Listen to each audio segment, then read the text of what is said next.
no papers.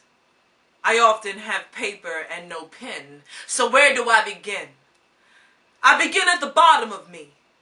The part that insists that we smoke weed in the first place.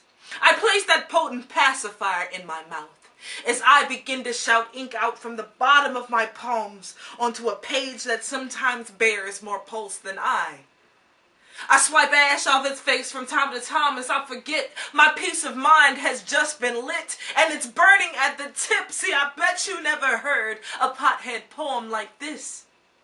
See, it's one that's not laced with the glam and the glitz, not taken directly from the pages of rap lyrics that we've already heard, already burned through with careless cherries. See, this here poetic theory is the realest, because it promises no certain sense of nirvana. See, the plant just asks that you come as you are, leave your bullshit in the car and run this road at your leisure. At least that's what I heard from my bong water.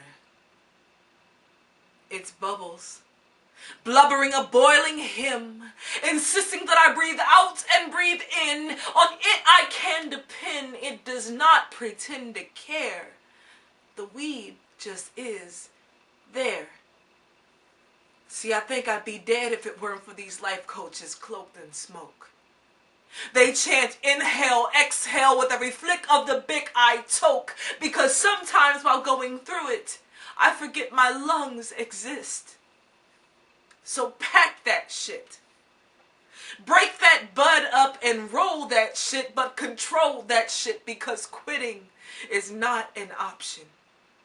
See, moderation is the mother of all successfully maintained vices, and in lieu of all the monstrous devices bearing barcodes, I know these lungs deserve more than a shitty Marlboro, because tobacco companies ain't been keeping a Newport 100 with me.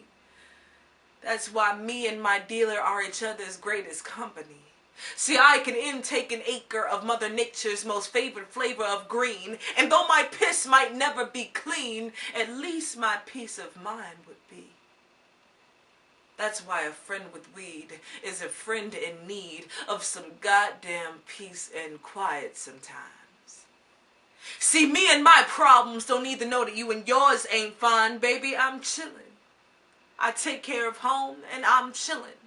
I ain't slipping through any cracks. There ain't no monkey on this back. See, I can kick the habit if I wanted to. But I've grown so used to how vivid all the colors get when I'm lifted. How when I make love and art, I see myself as supernaturally gifted. How funny dumb shit is when it actually isn't. And how microwaves make delicious food in the matter of mere minutes. How good my man's kiss is. Soft, romantically lucid, like well-orchestrated music. See, it's the ritual of placing that Band of Gypsies record on my lap. It's that sticky crumble crack of a loud pack sprinkled upon brown paper. If you've never once savored the illegal love of a kind bud's kind bud, I suggest you do so at least once in this lifetime. Like grab a friend and pass it to him. Or sit by your lonesome and just go on in. But friends, don't forget about papers and pen. Those things seem to slip my mind for some reason.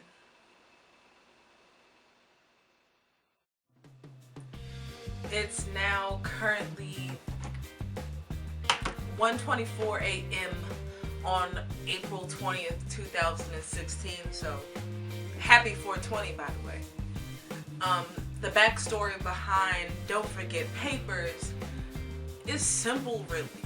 For as long as I've been able to make choices and moves on my own, I realized that marijuana, medicinal or otherwise, is my friend.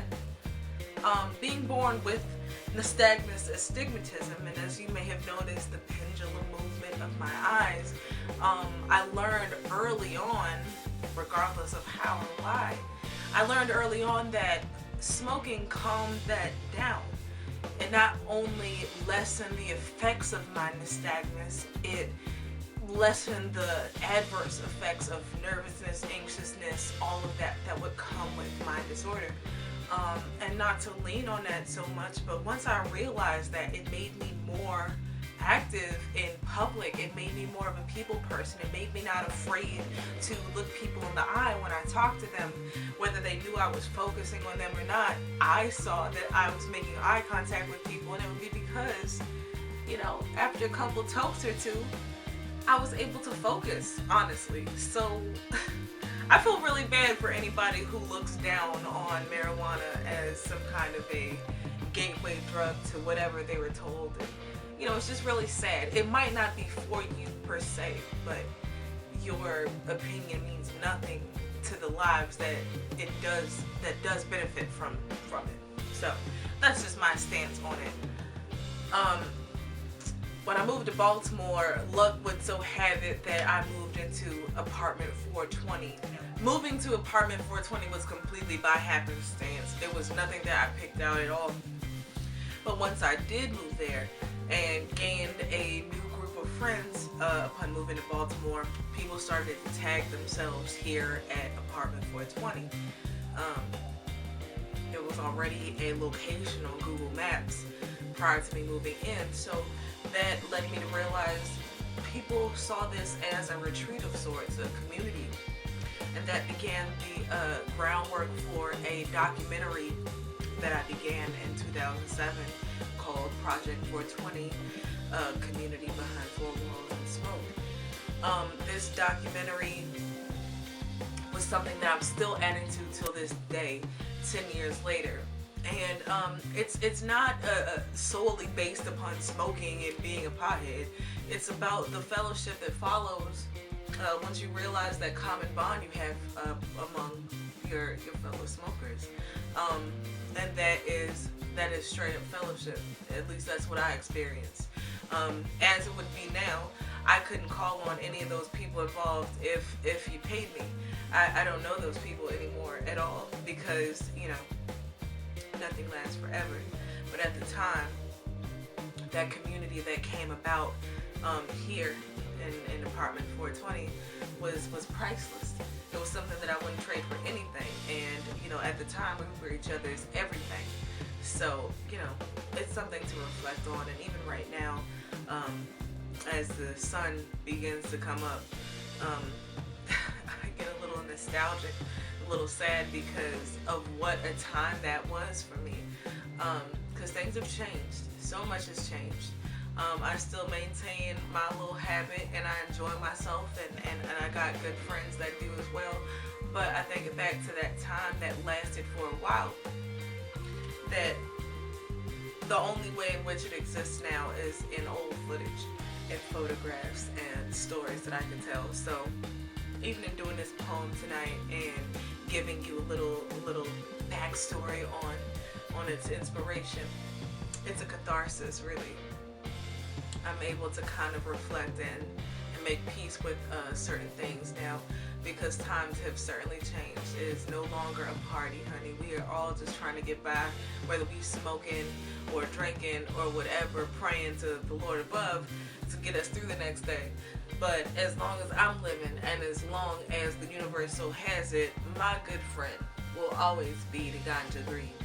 And I still enjoy myself, and that's for damn sure. So I hope today you are too. Today and every day, I hope you are enjoying yourself too. So happy 420, friends. Toke up.